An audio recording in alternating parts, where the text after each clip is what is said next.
তার আগে এই আমতারেকের ভিডিওটা দেখুন, তিনি আমির জামাতকে নিয়ে কি বলছেন দেখুন। সাদা শকুনের ঘরের মেয়েরা এভাবেই মনে হয় ভেগে যায়, এই জন্য মেয়ে ভেগে যাওয়ার কষ্ট সে বোঝে।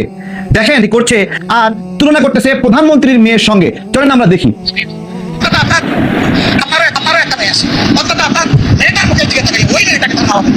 চিন্তা করতে পারেন কত বড় জানোয়ার। প্রিয় দর্শক, আপনারা দেখতেই পাচ্ছেন যে জামাতের আমিরকে নিয়ে তিনি সাদা শকুন বলছেন। আবার একটু দেখুন যে তিনি কি বলতে চাচ্ছেন, দেখুন, তারপরে আমি কিছু কথা বলবো। এইটাকে সাদা শকুন অপহরণ বানিয়ে কি দোষ দিয়ে দিল? বিএনপি দোষ দিয়ে দিল। এইভাবে এই সাদা শকুনরা দেশের বিরুদ্ধে ষড়যন্ত্র করছে। এই ষড়যন্ত্র শেষ কোথায়? প্রিয় দর্শক, আপনারা দেখতেই পেলেন আমতারেক কিভাবে ব্রেন ওয়াশ মানুষকে দিচ্ছেন। কারণ তিনি বিএনপি করেন, এই কারণে জামাতের আমিরের কথাগুলো তার খুব গায়ে বাজছে। আমার তো মনে হয় জামাতের আমিরের এই বক্তব্যের কারণে খুব তাড়াতাড়ি মেয়েটিকে তারা পেয়েছে। যদি তারা চিন্তা করছে জামাতের আমির যখন এই কথাই বলছেন, তিনি এক কথার মানুষ, তিনি যা বলেন তাই করেন, তাহলে সেই যদি আন্দোলনে নেমে যান তাহলে তো আমাদের সরকার নিয়ে টানাটানি লাগবে, তাই না? আমাদের সরকারে আমাদের বিএনপির উপর সব দোষগুলো পড়বে। তাই তারা মেয়েটিকে উদ্ধার করে এনে দিল। তার আগে আমি একটা কথা বলতে চাই, আপনারা এই জিনিসটা হিসাব করে দেখুন যে কোন নেতা, কোন বিএনপি নেতা এখন পর্যন্ত আমাদের সরকার মাননীয় তারেক রহমান, বিএনপির যত নেতারা আছেন সবাই অবগত এই জিনিসটা নিয়ে, তাহলে তারা কেন কথা বলেননি? জামাতের আমির তিনি কি বলছেন দেখুন আবার একটু। আমরা খবর পেয়েছি তারা রাজনৈতিক পৃষ্ঠপোষকতায় শয়তানের ঘরে শয়তান। বাবা বলতেছে আমার মেয়েটা যদি দুনিয়া থেকে চলে যেত এত কষ্ট আমার লাগতো না। আরে সাদা শকুন রে, কোথায় আসে? আরে সাদা শকুন, সেই দুর্ভাগা বাবা। আরে ওরে শয়তান রে, আমি চেয়ে শুধু চোখের আরে সাদা শকুন, ও বাবা, ও বাবা, আমরা তোমার কাছে ওরে বাবা গো লজ্জিত। তুমি আমাদেরকে ক্ষমা করো। সাদা শকুন লজ্জিত।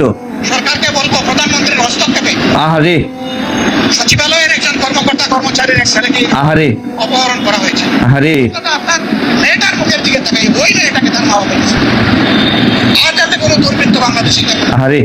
একটা ইমামের মেয়ে একজন অসহায় বাবার পাশে দাঁড়িয়েছেন, তিনি তার বিচারটা চেয়েছেন।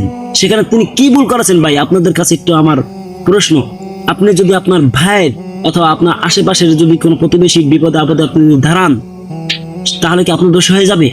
আমি তো বলতে চাই আমতারেককে, আপনার মা এবং আপনার বাবা যখন পালিয়ে গিয়ে যখন বিয়ে করেছিল, সেটাও কি আমির জামাতের দোষ? আপনি যখন জন্ম হয়েছেন, সেটাও কি আমিরের দোষ? আমি এটা বলতে চাই, যেখানে আমিরের জামাত মানুষের পক্ষে যে কথা বলছেন, যেখানে একজন ইমামের পক্ষে কথা বলছেন, আপনারা বলছেন যে এটা বিএনপিকে চক্রান্ত করে আটকানোর জন্য এইরকম একটা নাটক সাজিয়েছেন জামাতের আমির। এই ইমাম সাহেব মানে তার টুপি আছে, দাঁড়িয়ে আছে এবং মসজিদের ইমাম, অবশ্যই তিনি জামাত করেন। এটা আপনারা ভাবছেন কেন দাড়ি টুপি আলাদা বিএনপি করেন না? আপনারা তো সেই আওয়ামী লীগের মতোই কাজ করতে আছেন। আপনারা চিন্তা করছেন যে দাড়ি টুপি থাকলে তারা জামাত ঝঙ্গি সবকিছু, তাহলে এই জিনিসটা কেমন? আমার তো দাঁড়িয়ে আছে ভাই, আমি তো জামাত না, আমি তো আওয়ামী লীগ করি। সোজা কথা, আমি আওয়ামী লীগ করি। তাহলে এর মানে তো এটা না, দোষ সব যেখানে আমার দলের দোষ থাকবে সেই দোষটা বলতেই হবে। আওয়ামী লীগ খারাপ করছে বলতে হবে, বিএনপি খারাপ করছে বলতে হবে, জামাত খারাপ করছে বলতে হবে। তাহলে তো আমি দেশের একজন নাগরিক। আমার দোয়া লাগে না, আমার আগে আমি এই দেশের একজন নাগরিক, সেই জিনিসটা আমার আগে। আপনি আমতারেক যদি আজকে বিপদে পড়েন, তাহলে আমি আপনাকে আপনার হয়ে কথা বলবো। এইভাবে তো মানুষের নাগরিক হয়। আমি এখন দলের জন্য অন্ধ হয়ে আমার দল সেরা, আবার অমুক যে ভালো কথা বলে মানুষের পাশে যদি দাঁড়ায় সেটা অন্যায়, তাহলে এরকম দল করে কোনো লাভ নেই ভাই। এটা হচ্ছে এক পক্ষেও যতদিন থাকবে ততদিন সুরক্ষার বাড়তেই থাকবে। দর্শক, আপনারা যারা ভিডিওতে দেখছেন তারা একটু দয়া করে বোঝার চেষ্টা করুন।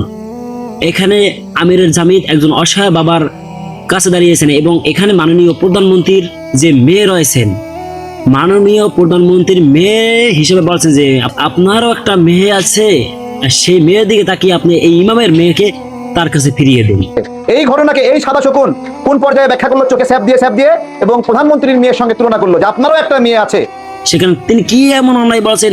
তারেক রহমানের মেয়ে হয়ে গেছে, তাতে আহামরি কি? আমি জিনিসটা বুঝি না।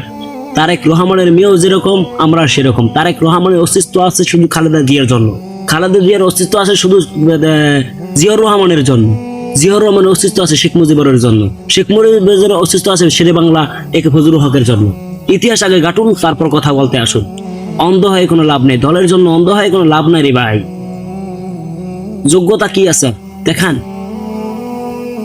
আপনারা দলের পিছে করবেন আর পাস আটবেন, পাঁচ আড়াচাড়ি বাদ দেন ভাই, দেশ উন্নয়ন হবে, দেশের মানুষ শান্তিতে থাকবে। যে অন্যায় করছে এখন ওই ইমামের মানলাম ভাই, ওই ইমামের মেয়েকে তিনি বিয়ে করছেন, সবকিছু করছেন, ঠিক আছে, তার সাথে প্রেম ছিল, সবকিছুই মানলাম। আর প্রেম আছে বলেই কি আমি একজন আমার শ্বশুর বাড়ি যেয়ে আমি ঘর বাড়ি ভেঙে আমার স্ত্রীকে উদ্ধার করে নিয়ে আসবো? আমার শ্বশুরের মেয়েকে কি আমি উদ্ধার করে নিয়ে আসবো ঘর বাড়ি ভেঙে? যখন আমার শ্বশুর আটকিয়ে রাখছে, তালা মেরে রাখছে, যাই হোক যেভাবে রাখছে, সেই মেয়েকে আমি কেন আমি এবার পারবো কে? সেই এলাকায় মেম্বার চেয়ারম্যান ছিল না? এত বড় হেডাম কোথায় পেয়েছে? এত বড় ক্ষমতা কোথায় পেয়েছে? সেই ছেলে বিএনপি করতো, তার পরিবার পর্যন্ত বিএনপি করতো, সেই ক্ষমতার অপব্যবহার করেছে, সেটা নিয়ে কেন কথা বলছেন না? ও আপনারা করলে সেটা ভালো। এই লোকটা এত সুন্দর করে মানুষের পাশে দাঁড়িয়েছে, তাকে আপনার সারদার শকুন একটা টাইটেল দিয়েছেন, কি সুন্দর কথা বললেন, এটা আপনার চক্রান্ত মনে হলো। তাহলে তো তারেক রহমান ঠিকই করলো যে না আমরা কারো পক্ষে কথা বলবো না। যদি তারেক রহমান কথা বলতো তাহলে তো আবার আমাদের লোকের কিছু লোক যারা আছে তারা বলতো এটা বিএনপির একটা সাধারণ নাটক, মানুষের সিম্পতি পাওয়ার জন্য এটা সাধারণ নাটক করেছে বিএনপি, এটা মানুষ বলতো। তাই তারেক রহমান মনে হয় এই কারণেই বলে নাই। না আপনারা কেন, আপনারা কোনো নেতা কথা বলেন না? এতদিন তো আপনারা চুপ করে বসে রইলেন, জামাতের আমির যখন কথা বললেন আপনি ভিডিও নিয়ে হাজির হলেন সাদা শৌখিন দিয়ে। কারণ জামাতের আমিরের এখানে আর কোনো আপনারা চিন্তা করছেন যে এখানে আর কোনো নেতাই কথা বলে নাই? আমাদের বিএনপির কোনো নেতাই কথা বলে নাই। জামাতের আমির যখন কথা বলে ফেলেছেন তাহলে জামাতের প্রতি মানুষের আরো মানে দল ভারী হবে।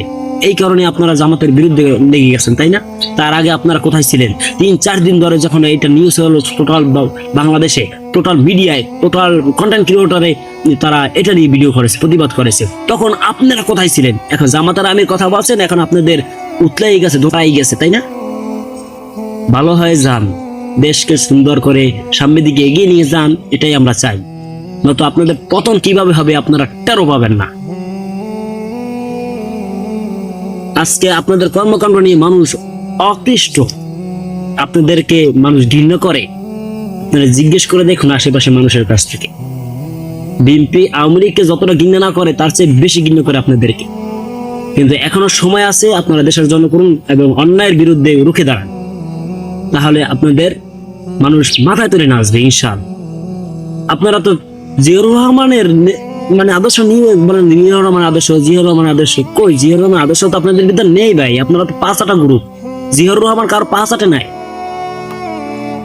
এই জিনিসটা আপনাদের বুঝতে হবে। আমার দল অন্যায় করছে, আমার দলের অন্যায় আমার বলতেই হবে, সাদাকে সাদা কালোকে কালো বলতেই হবে, সেখানে যেই হোক, তাহলে তো দেশ সুন্দর হবে। আজকে যদি আপনার মেয়েকে এরকম ভাবে কেউ তুলে নিয়ে যেত, আর যদি এরকম নাটক সাজানো হতো, মানে বাঁচার জন্য ক্ষমতাশালী মানুষ কি না পারে ভাই, টাকা দিয়ে কি না পারে, এটা যদি বাঁচানোর জন্য মিথ্যা সাজানো হতো, তাহলে আপনার কি ভালো লাগতো? মোটেও ভালো লাগতো না। তাই এখন সময় আছে, ভিডিওটি লম্বা হয়ে যাচ্ছে, আজকে ভিডিওটি এখান থেকে শেষ করলাম। ভালো থাকবেন, খোদা হাফেজ।